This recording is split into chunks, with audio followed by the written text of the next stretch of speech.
नमस्ते। आज से एक नए विषय को आरंभ करेंगे हम, दोष औषध निरूपणम। चिकित्सा करते वक्त दोष का कितना इम्पोर्टेंस होता है या दोष जानना बहुत एक महत्वपूर्ण चीज़ होती है जिसके ऊपर पूरी चिकित्सा निर्भर करती है। इस सब का व्याख्यान करने के लिए यह टॉपिक चूज़ किया है मैंने। हमें ये सूत्र तो सबको पता है कि दूषण देशम बलं कालम अनलम प्रकृतिम वयः सत्वम सात्म्यं तथाहार अवस्थाश्च पृथग्विधाः सूक्ष्म सूक्ष्माः समीक्षेषां दोषौषध निरूपणे यो वर्तते चिकित्सायां न स स्खलति जातुचित। वाग्भट सूत्र स्थान 12 में ये सूत्र आते हैं जिनमें रुग्ण की परीक्षा करते वक्त कितने एस्पेक्ट से कितनी चीज़ों से हमें परीक्षा करनी चाहिए और किस तरह से उस अवस्था का ज्ञान, उस रोगी की अवस्था का ज्ञान हमें करके लेना चाहिए और इसमें से दोष कौन सा है यह मतलब इन सब की सूक्ष्म सूक्ष्म समीक्षाम, इन सब की सूक्ष्म समीक्षा करके उसका दोष जानना और उसके ऊपर से उसकी चिकित्सा का निश्चय करना।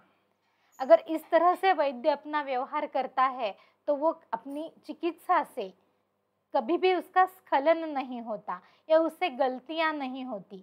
बिकॉज हर एस्पेक्ट जो दूष है, देश है, बल है, काल है, अनल है, प्रकृति है वगैरह वगैरह, ये जो सब क्राइटेरियाज है उनको देख के वह चिकित्सा और उससे पहले भी दोषों का डिसीजन होता है और उसके ऊपर चिकित्सा का डिसीजन रहता है। इसलिए यह जानना बहुत इम्पोर्टेंट है। अभी निरूपणे इसका मतलब पर्यालोचने, परितः लोचने, सभी अपने जो आजू बाजू वाले सभी चीज़ों की जितना देख सकते हैं उतना देख कर, पर्यालोचने, जितनी चीज़ों की आलोचना आप कर सकते हैं, जितनी मैक्सिमम एस्पेक्ट से आप उस रुग्ण की, उसके रोग की परीक्षा कर सकते हैं, उतनी सब करके, उसका विवेचन करके, उसकी विचारणा करके। इसके लिए इंग्लिश में बहुत सारे शब्द आए हुए हैं, मैंने यहाँ पे इसलिए वो दिए हैं। निरूपण करना मतलब क्या करना? इवैल्यूएशन करना, एग्जामिनेशन करना, डिस्कशन करना, इन्वेस्टिगेट करना उसको। Then consideration, you just take in consideration that those points, think over that, thought, description, ये इन सब चीज़ों में निरूपण का अंतर्भाव होता है या निरूपण शब्द के इतने सब एस्पेक्ट्स है जिनसे हमें परीक्षा करनी चाहिए। अब दोष निश्चित करना यह निदान तथा चिकित्सा दोनों का आत्मा है, क्योंकि त एव वात पित्त श्लेष्माणः स्थान विशेषे प्रकुपिता व्याधि विशेषान अभिनिर्वर्तयन्ति अग्निवेश। वही वात पित्त है जो इतने सारे प्रकार के व्याधियों का निर्माण करते हैं।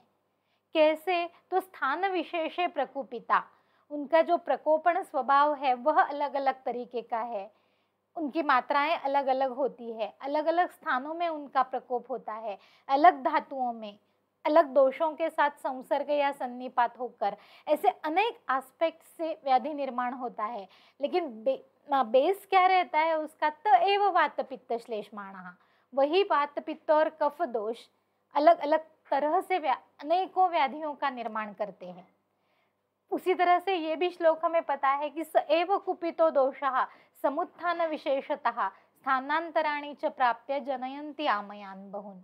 वही वात पित्त या वही प्रकुपित दोष है जो अलग अलग स्थानों पर जाकर अलग अलग व्याधियों की निर्मिति करते हैं। अष्टांग हृदय निदान स्थान में वहाँ पे टीका में आया हुआ है, यह दोष जो है रूप हानिर्वा रूप वृद्धिर्वा रूपांतरम वा इति दुष्टत्व प्रकारः। ये जो दोष जब दुष्ट हो जाते हैं तो एक तो वो लक्षण का क्षय करते हैं, अपने अपने कर्मों का, अपने अपने गुणों का उनमें क्षय दिखता है। रूप हानिर्वा, रूप वृद्धिर्वा या अतियोग दिखता है उनका, रूपांतरम वा या तो जो करना है वो गलत तरीके से किया जाता है, इति दुष्टत्व प्रकारः। इसीलिए वाग्भट सूत्र स्थान 12 में ही आगे आता है कि तस्मात् विकार प्रकृति अधिष्ठानांतराणि च बुद्ध्वा हेतु विशेषांश्च शीघ्रम कुर्यात् उपक्रमम्। ये बार बार त्रिविध बोध्य संग्रह का जिक्र आता है क्योंकि व्याधि का परीक्षण करते वक्त या निदान निश्चिति करते वक्त इन तीनों का ही सहारा लेना पड़ता है। विकार प्रकृति मतलब दोष, अधिष्ठान मतलब दूष्य या वेदना नाम अधिष्ठानम, और समुत्थान मतलब संप्राप्ति, किस कोर्स से उस हेतु से लक्षण निर्मिति तक की एक ट्रैक संप्राप्ति गई हुई है, और प्रमुख हेतु। अब हमें दोष निश्चित करना है, हमारा गोल है कि दोष निश्चित करना, उसके बाद हम औषध की तरफ जाएंगे। तो दोष निश्चित ही कैसे करें, राइट? तो इसके लिए ग्रंथ में बहुत सारे हमें जैसे कि गाइडलाइंस आते हैं। एक तो डायरेक्टली क्षय वृद्धि लक्षणानि दिए हुए हैं कि दोष का जब क्षय हो जाता है, मतलब अपने प्रमाण से दोष का जब क्षय होता है तो क्या लक्षण दिखते हैं, और जब वृद्धि हो जाती है तब क्या लक्षण दिखते हैं। फिर प्रकोप के लक्षण बताए गए हैं कि जब दोषों का प्रकोप होता है तो किस तरह से लक्षण आते हैं। फिर नानात्मज लक्षण बताए गए हैं। अगर अपने हेतुओं से उस व्याधि उस दोष का प्रकोप होता है, सिंगल दोष का प्रकोप होता है, तो वो जो आत्मज लक्षण उत्पन्न करता है वो क्या है।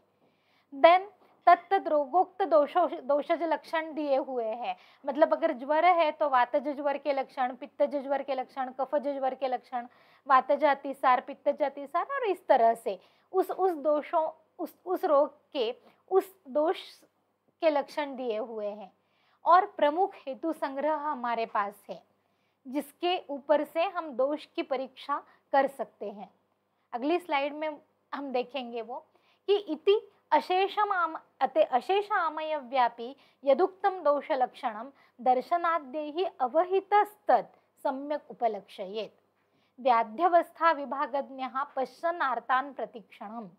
पश्यन् आर्तान् प्रतीक्षणम, उस आर्त व्यक्ति की, उस रोगी की प्रतीक्षण परीक्षा करते हुए हमें उसमें से दोष लक्षण का दर्शन आदि से परीक्षण करना चाहिए या सम्यक उपलक्षण करना चाहिए। सम्यक उपलक्षण करना चाहिए मतलब क्या, सम्यक तरीके से जानना चाहिए। जो दोष लक्षण हमें स्पष्ट दिखाई देते हैं या फिर दर्शन परीक्षा से, प्रश्न परीक्षा से, फिर परीक्षण जो हम करते हैं उस परीक्षा से हमें जो दोष लक्षण दिखाई देते हैं उनको हमें अच्छी तरह से समझना चाहिए और रुग्ण की बदलती अवस्था का उपलक्षण हमें बार बार करना चाहिए।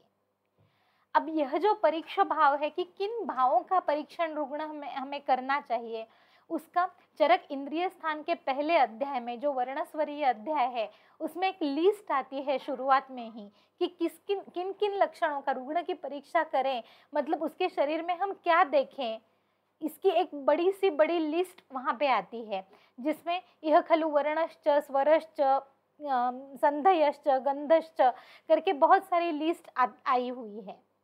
आगे 47-48 में पुरुष आश्रित और पुरुष अनाश्रित ऐसे दोनों भावों का वर्णन है। तो इन सब की परीक्षा हमें रुग्ण की परीक्षा में अंतर्भूत है, हमें करनी चाहिए।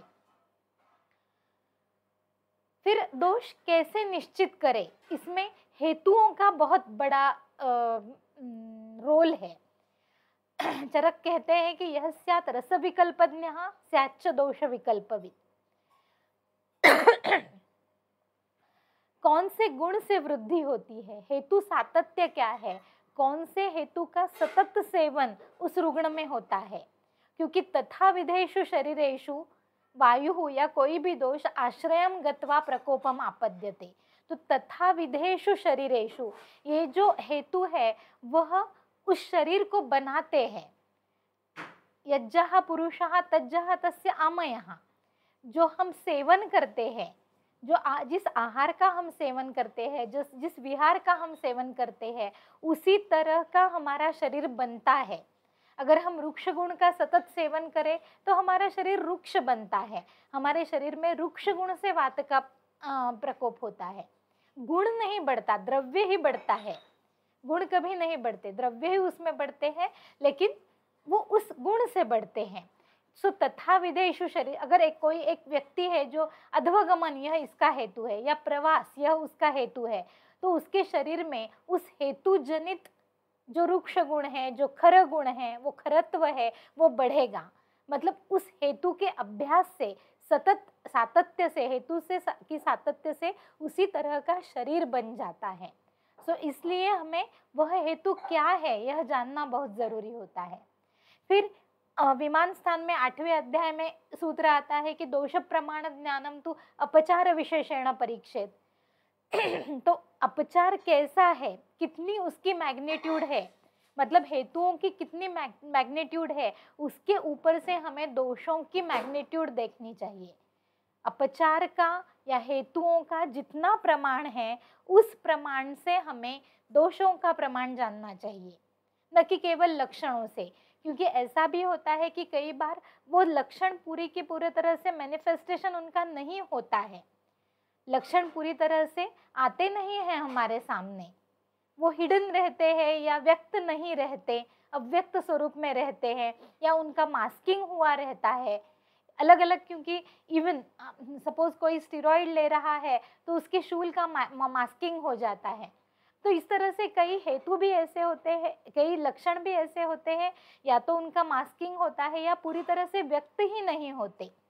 तो इसलिए हेतुओं का प्रमाण देखकर उस व्याधि का बल या उन दोषों का बल हमें जोखना या उसका परीक्षण या उसका हमें समझ लेना चाहिए। फिर कहा है व्याधि परीक्षायाम संदेहे जाते यस्य व्याधेः हेतु सेवा दृश्यते स परिकल्प्यते एवं आदि हेतुना व्याधि परीक्षणम। मतलब अगर व्याधि परीक्षा करते वक्त हमें कोई डाउट उत्पन्न हो गया कि यह संधिगत वात है, वातव्याधि है, या वातरक्त है, या फिर कोई आमवात है, या अलग कोई व्याधि है, क्रोष्टुक शीर्ष है, या अलग से कुछ है, तो हमें क्या समझना चाहिए, हमें हेतुओं की परीक्षा करनी चाहिए। यस्य व्याधेः हेतु सेवा दृश्यते, जिस व्याधि की हेतु सेवा दिखती है हमें, सपरिकल्प्यते, तो उसको वही व्याधि हुआ है, इस तरह से हम निदान कर सकते हैं। तो अगर व्याधि परीक्षा में हमें संदेह उत्पन्न होता है, शंका उत्पन्न होती है, तो हमें हेतु सेवा देखनी चाहिए और उसके ऊपर से उस व्याधि का निदान करना चाहिए। एवं हेतुना व्याधि परीक्षणम, इस तरह से हेतु से हम व्याधि की परीक्षा करते हैं। इसलिए ही कहा है कि संक्षेपतः क्रिया योगो निदान परिवर्जनम। अगर इन शॉर्ट चिकित्सा क्या है, तो हेतु का परिवर्जन करना। एक हेतु विपरीत चिकित्सा बताने के लिए एक केस बताती हूँ। एक 42 ईयर्स की स्त्री रुग्णा थी, 8 वर्ष से उसको शीत पित्त की हिस्ट्री थी और सर्वांग कंडुयन, हिस्ट्री नहीं मतलब वो था प्रेजेंट तक, 8 वर्ष से शीत पित्त की तकलीफ होती थी और सर्वांग कंडुयन होता था। अम्ल पित्त का इतिहास था उसमें, और उस अम्ल पित्त के लिए वह हमेशा जेल्यूसिल, एविल जैसे एंटी जो एलर्जिक द्रव्य रहते हैं या मेडिसिन रहते हैं, उनका सेवन यह उसका रोज का था, उसकी उसको आदत हो चुकी थी। और आगे आगे उसने स्टीरॉइड्स भी लिए, लेकिन इन सब चिकित्सा से कुछ उपशय नहीं हुआ खास। पहले तो वो कम हो जाता था, लेकिन बाद में वो एंटी एलर्जिक लेके भी उसको शीत पित्त आता ही था। तो जब मेरे पास आई तब लीन जीर्ण प्रभुत दोष, और इसके लिए पाचन स्नेहन स्वेदन पूर्वक वमन ऐसे मैंने डिसाइड किया। क्योंकि मैंने व्याधि की परीक्षा की तो लीन जीर्ण और प्रभुत दोष है ऐसे मुझे पता चला, और उसके लिए पहले मैंने पाचन चिकित्सा दी और फिर स्नेहन स्वेदन पूर्वक शोधन करना है, वमन करना है, ऐसे डिसाइड किया। ये सब मैंने किया और उसके बाद में अभ्यंतर शमन चिकित्सा के लिए महातिक्त घृत उसको 6 महीने लेने के लिए कहा। तो पूरा उपशय उसको हुआ, इस ट्रीटमेंट से, इस चिकित्सा से उसको पूरा उपशय हुआ, लेकिन बाद में फिर से उद्भव हुआ। मतलब महातिक्त घृत तो अपुनर्भव के तौर पर चिकित्सा थी, कि मैंने पाचन कर लिया, शोधन कर लिया और अपुनर्भव के लिए या धातु बल वृद्धि के लिए या शेष दोष पाचन के लिए, शमन के लिए उसको महातिक्त घृत लंबे समय तक दिया, लेकिन फिर से उसको उद्भव हो गया। तो इस वजह से फिर से मैंने वो केस ली, देखा तो हेतु एक मेरे हाथ से पहले जो छूट गया था वह यह था कि गुरु नाश्ता करने के बाद, वह लेडी हमेशा, क्योंकि वो उसका ऑफिस रहता है तो ब्रेकफास्ट करके वो ऑफिस को जाती है, बैंक में नौकरी करती थी वो, तो हेवी नाश्ता करके जाती थी। और हेवी नाश्ता करने के बाद वह बाइक पर वारजे से चंदन नगर, मतलब 15 किलोमीटर एटलीस्ट वो अंतर है, तो वहाँ धूप में जाती थी। 11 साढ़े 11 बजे वो निकलती थी, हेवी ब्रेकफास्ट करके वो प्रवास या वहाँ यानायान करती थी। मतलब गुरु अभिसंधि स्नेहपूर्ण ऐसा भोजन करके या तृप्त भोजन करके फिर वातातप सेवन या प्रवास, मतलब वात का हेतु जो कोष्ठ में से शाखाओं की तरफ दोषों का प्रसार करने का हेतु है। जब यह हेतु ध्यान में आया तो उसको निदान परिवर्जन चिकित्सा, यही इम्पोर्टेंट है ये जाना। उसका स्नेहन पूर्वक रक्तमोक्षण किया और यह हेतु परिवर्जन करने के लिए कहा। और नित्य अभ्यंग, क्योंकि अभी जो वहाँ पे खवैगुण्य हुआ है त्वचा में, रस में या धातुओं में, उसके लिए उसको नित्य अभ्यंग करने के लिया। फिर अब 13 साल इसको केस को हो गए, 13 वर्ष में उसको पुनरुद्भव नहीं हुआ। तो यह केस एक हेतु विपरीत चिकित्सा का उदाहरण के तौर पर मैंने ली है। और एक केस है जिनमें दो समान वय की, समान सन्निकृष्ट हेतु वाली रुग्णाएं हैं। एक मेरे पास रक्त प्रदर के लिए आई थी और एक आर्तवनाश के लिए आई थी। दोनों में सन्निकृष्ट हेतु सेम था, वह रनिंग करती थी दोनों, तो दोनों में अत्यध्वगमन या अति व्यायाम इस तरह का सन्निकृष्ट हेतु था। दोनों समान वय की 42, 43, 40 प्लस इस एज की रुग्णा थी। एक मेरे पास रक्तपित्त के लिए आई, मतलब रक्त प्रदर के लिए आई, और दूसरी जो आई वो आर्तवनाश के लिए आई। अगर देखा जाए तो सूत्र आता है रक्तपित्त नार्या रक्तम पित्तेन दूषितम अतिप्रवर्तते योन्याम लब्धे गर्भे पिशासृजा। द्रव और उष्ण गुण से पित्त और रक्त का प्रकोप है यहाँ पे, इसलिए रक्त पित्त की तरह संप्राप्ति है। और दूसरा जो आर्तव नाश है तो योनि गर्भाशयस्थम चेत पित्तम संदूषयदश्रु सा अरजस का मता कार्श वैवर्ण जननी भृशम। यहाँ रूक्ष उष्ण तीक्ष्ण गुण का प्रकोप, गुण से उन दोनों, मतलब दोष दूष सेम ही है, दोनों तरफ रक्त और पित्त है, लेकिन अलग अलग संप्राप्ति घटती है।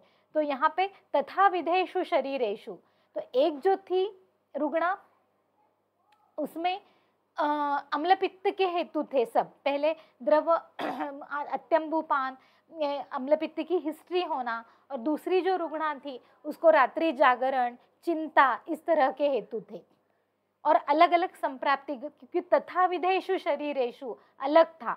अभी का सन्निकृष्ट हेतु फिर भी एक है, फिर भी पिछले जो तथा विधेषु शरीरेषु जो हेतु सातत्य है वो दोनों के अलग अलग थे, इसलिए सेम सन्निकृष्ट हेतु से भी संप्राप्ति अलग अलग घटी। तस्मात् व्याधिन भिषक अनुपहत सत्व बुद्धि ही हेत्वादिभिः भावैः यथावत अनुबुध्येत।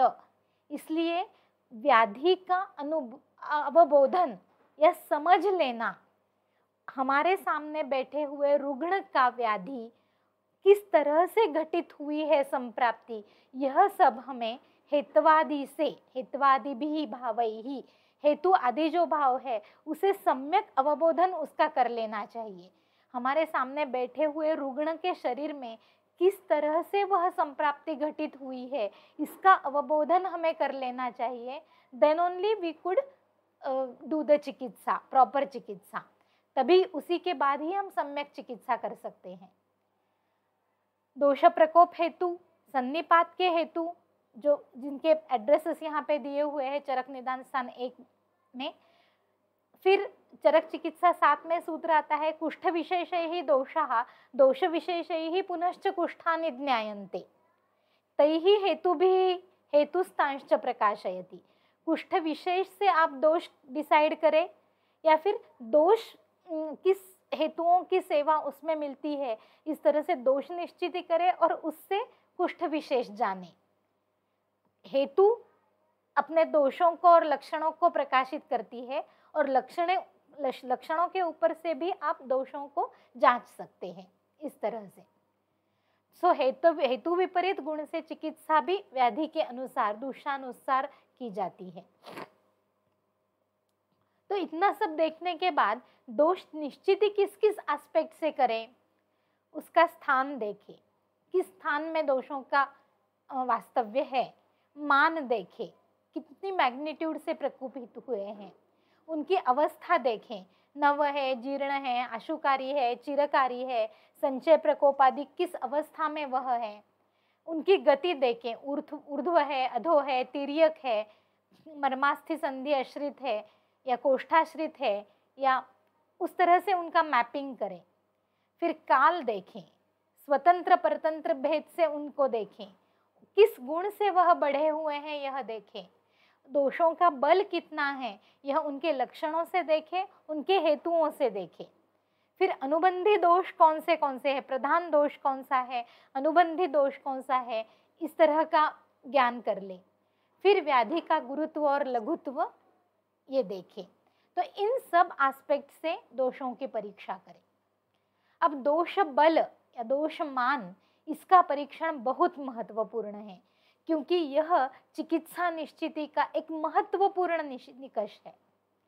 सो दोषों का बल जानना, दोषों का मान जानना, उनकी मैग्नीट्यूड जानना, यह एक बहुत महत्वपूर्ण परीक्षण है। दोष बल और मान यह चिकित्सा निश्चिति का एक महत्वपूर्ण निकष तो है, और उसके ऊपर मतलब दोष का बल जानकर, व्याधि का बल जानकर और रुग्ण का बल जानकर हमें चिकित्सा का बल निर्धारित करना होता है। जैसे तत्राल्पे लंघनम पथ्यम मध्य लंघन पाचनम प्रभुते शोधनम तदहि मूलान उन्मूलयेन मलान। अगर अल्प दोष है तो लंघन चिकित्सा से काम हो जाएगा, अगर मध्य दोष है तो लंघन पाचन चिकित्सा करनी पड़ेगी, और अगर बहुत बहुदोष है, प्रभूत दोष है, तो उनमें हमें शोधन चिकित्सा करनी पड़ेगी। तो इस तरह से दोषों का बल देखकर, रुग्ण का बल देखकर हमें चिकित्सा कैसी करनी है, चिकित्सा का बल निश्चित करना होता है। तो यहाँ तक आज। आगे हम देखेंगे कि दोष यह निकष जो होता है वह चिकित्सा निश्चित करते वक्त किस तरह से महत्वपूर्ण होता है। सुश्रुत चिकित्सा 33 जो अध्याय है, स्नेहाध्याय, उसमें एकदम पहला सूत्र ही आता है, वो दोषों की चिकित्सा के बारे में आता है। दोषाः क्षीणाः ब्रूहयितव्याः, कुपिताः प्रशमयितव्याः, वृद्धाः निर्हर्तव्याः, समाः परिपाल्या इति सिद्धान्तः। तो ये हम अगले लेक्चर में देखेंगे। तब तक के लिए धन्यवाद।